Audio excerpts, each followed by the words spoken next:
It's Tuesday. I hope the test went okay for you yesterday. Today, we are starting week 3 of Unit 7, and we're going to kind of combine a couple lessons which you won't even notice. We'll just be summarizing again. So we'll be summarizing a nonfiction text with the main idea and key details. It'll be about the Oregon Trail, which is kind of fun. And I will include a game if I can find it on here. There'll be a game included, the Oregon Trail.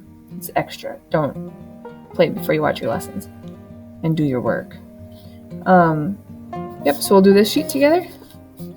So you'll need that packet that I just had up there, your Developing Nations book, here or online, pencil and a highlighter, and then after that, we'll do some Excels. So let's get going. Hey, our objective for today is to be able to identify and annotate key details, use key details to determine the main idea, and then we're going to take that one step further and turn those main ideas and key details into a summary, an informational summary. So remember, parts of an informational summary, you can say them with me because I know you know them. So the first part, right, is state the main idea. Second part, 3 to 4 key details. Third part, make a connection to your own life so it sticks in your brain. And the fourth thing is it should be in your own words, right? So we'll be doing that with the Oregon Trail, which is pretty interesting because the Oregon Trail is an interesting time period in the United States. So let's keep going. Hey again.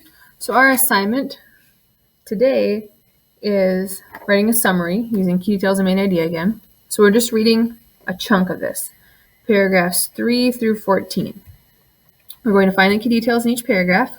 We'll make a chronological list of the most important details of paragraphs 3 through 14, and we'll just do this by putting numbers next to it in our reader. We're going to determine the main idea and create a summary stating the main idea, the 3 to 4 key details, personal connection of paragraphs 3 through 14, and then if you want to finish reading it, you can. Remember, it's all in your own words. The Oregon Trail. If you want to go back and read this part, you can, but we'll start on paragraph 3. We're going to read this migration chunk. So remember, sometimes you're looking at the heading, and that'll help us figure out what the key details will be about and the main idea. So migration begins, and there's a map showing a trail, so I'm guessing some about people moving west. Of the lush green fields, abundant game, and the many rivers in the Louisiana Territory, William Clark wrote, "The plains of this country are covered with a leek green grass, well calculated for the sweetest and most nourishing hay, and nature appears to have exerted herself to beautify the scenery." So I think it's pretty beautiful. But I don't see any key details there that talk about migration. By the 1820s, land in the east was scarce, and what little was available for purchase was rocky and hard to farm. Word had spread that the land west of Rocky Mountains in Oregon Territory was fertile and good for farming. Struggling farmers began to think about moving west, where the land was better and plentiful, so the wave of settlers moving west began. So there's kind of two things here. It's a chronological text again, so I'm going to highlight 1820, because that's the year. But the main thing, I think, because I'm talking about migration, is farmers began to think about moving west, where the land was better and plentiful, and the wave of settlers began moving west. So this ties back in to the migration. So I'm going to highlight that and stick a number 1 by it. And these kind of all go together. Paragraph 5. The people migrating west called themselves emigrants because they were leaving the states for unknown territories.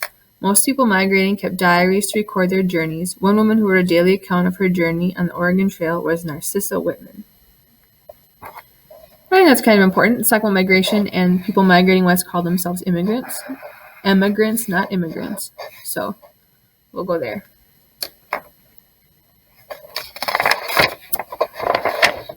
And now we'll turn the page and see what Narcissa Whitman said. In 1836, Whitman and her husband Marcus led a small expedition from New York to Oregon to found a mission in Oregon Territory. She described their daily routines and mishaps in her diary and letters. She also wrote about the landscape, which was very different from New York, where she had lived. She described the landscape in a letter to her brother and sister on June 3, 1836. I'm going to go back here because she's an immigrant. She's migrating, right? 1836, they led a small expedition from New York to Oregon to found a mission. So a mission's like reaches out to people trying to help them. It's not like a secret mission. So that'd be the second event. The face of the country yesterday afternoon and day has been rolling sand bluffs, mostly barren, quite unlike what our eyes have been satiated or filled with for weeks past. No timber nearer than the Platte, and the water tonight is very bad. Got from a small ravine. So she's saying it's just been sand hills and bluffs and prairie. This doesn't really have an event in it, it's just describing their trip, so I'm not going to highlight anything there. Life on the trail was very different from life back east. Whitman writes, our fuel for cooking since we left timber has been dried buffalo dung, similar to the kind of coal used in Pennsylvania. That could be something we could put in there, because it is describing their trip. It's not really an event, but if you want to throw that in, you could. I'm going to leave that out for now. Paragraph 9. On the trail, travelers quickly recognized the importance of the American bison that roamed the plains. The men would hunt the buffalo for meat, Whitman recounts. Well, that's kind of it. Hunting is an event. So I'm going to say the men would hunt the buffalo for meat. That would be 3. The present time in our journey is a very important one. The hunter brought us buffalo meat yesterday for the first time. We have some for supper tonight. I expect it'll be very good. However, the party had to eat buffalo meat so often that Whitman soon tired of it and longed for simple bread and butter. She writes that she has been living on buffalo meat until I am cloyed, which means disgusted with it. Yes, if you eat anything too much, you get kind of sick of it. Whitman and her party made it to Oregon. Upon reaching where they would settle and build their mission, she wrote, you can better imagine our feelings this morning when we can describe them. I could not realize that the end of our long journey was so near. After traveling 3,200 kilometers or 2,000 miles, Whitman had finally reached their new home in December 1836.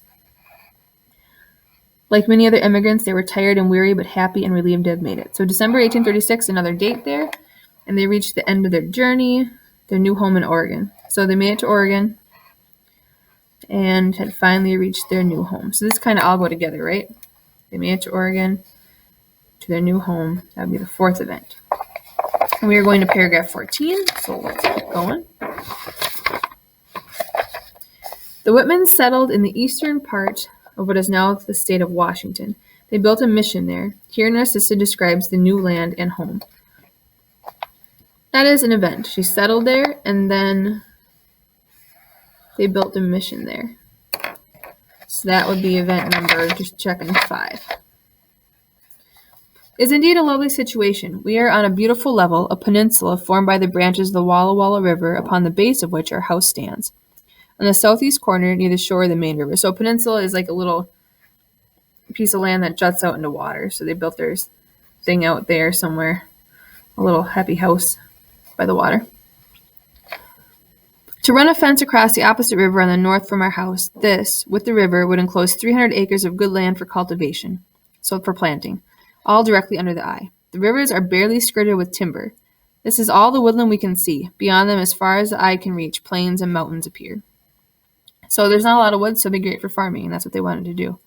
At first, the Whitmans worked well with the local Native Americans, the Cayuse. Over time, however, the difference between the two cultures grew. Tensions mounted when an outbreak of measles killed half the Cayuse tribe. Some Cayuse blamed the outbreak on Narcissa's husband, who was a doctor, and whose medicines seemed to cure only white children. Well, that would be an event, right?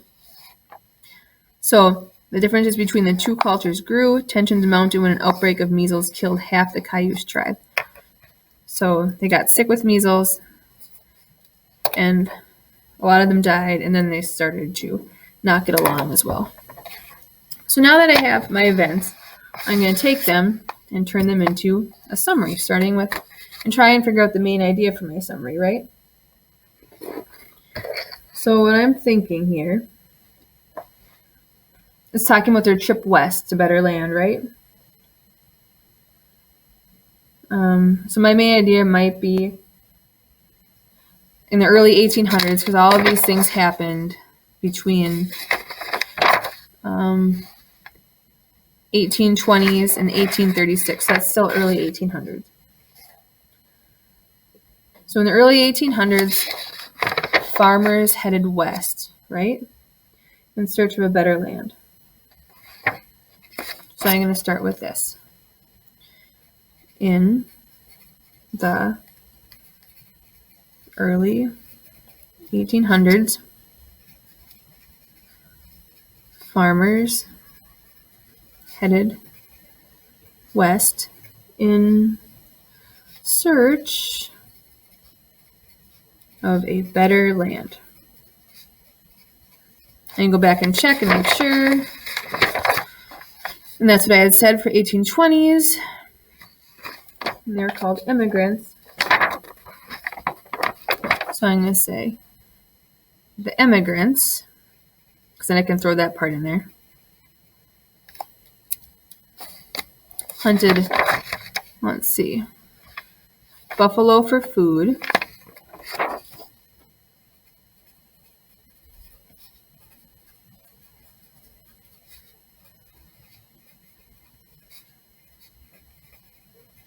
and traveled over unfamiliar terrain, which just means they were going over lands they hadn't seen before. Remember, they're coming from like New York and stuff. Totally different landscape. And then they reached and settled in Washington. So I'm going to say when they reached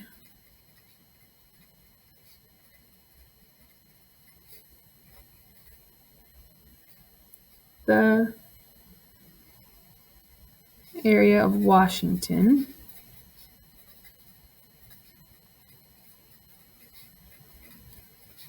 they built a mission. And then down here, where they talked about the Native Americans' relationship with them, the Cayuse tribe, I'm going to say at first they worked well with the Cayuse people.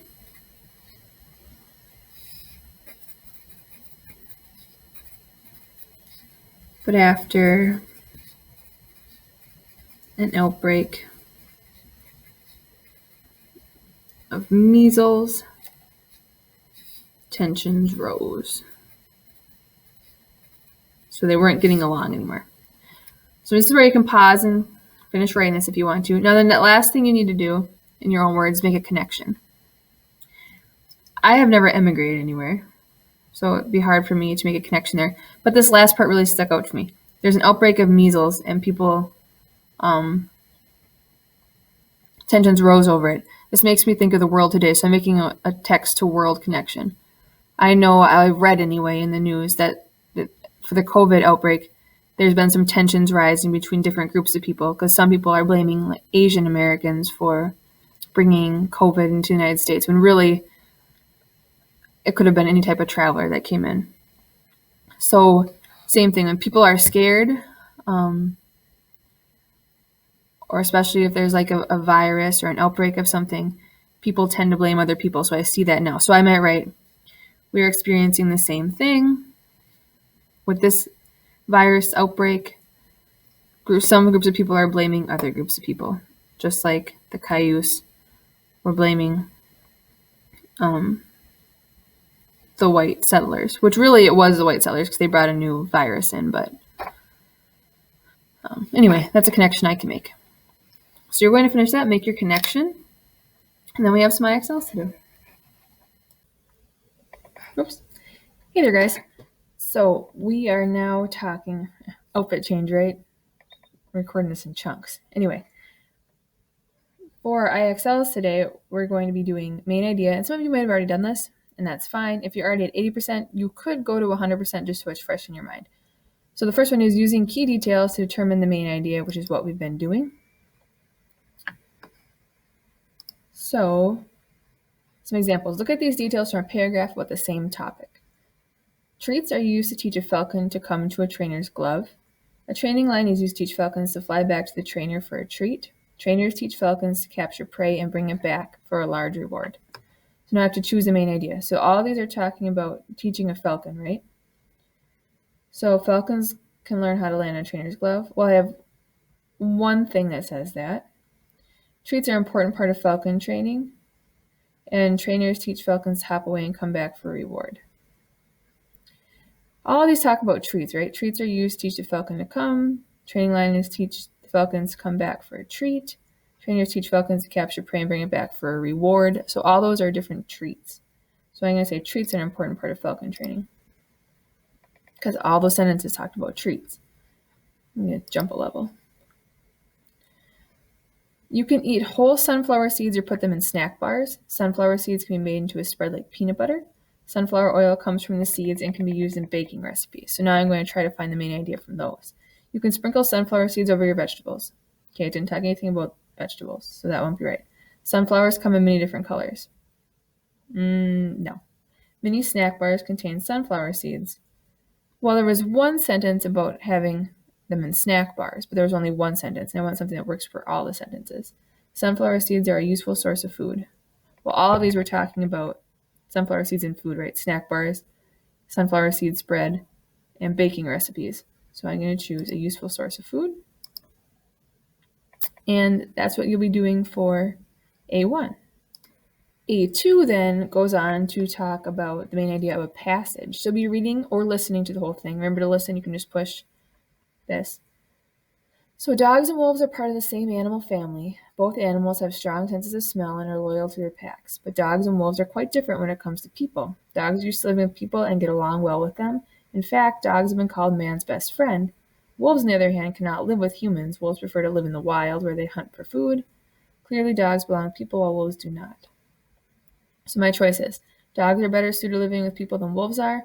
Wolves and dogs are members of the same family, so they have many things in common. Well, in the beginning, it talked about things that they have in common, but then it seemed like the majority of the paragraph talked about the differences in living with people. So I think the paragraph more so talked about living with people, and then there was kind of this concluding sentence as clearly dogs belong with people while wolves do not. So I'm going to choose dogs are better suited to living with people than wolves are. Yeah. A new way to help the poor. As the daughter of a wealthy Illinois businessman, Jane Addams did not have to worry about money. However, she was concerned about the poor. During a trip to Europe, Addams visited Toynbee Hall, a settlement house in London. Settlement houses were places offering free services to the poor.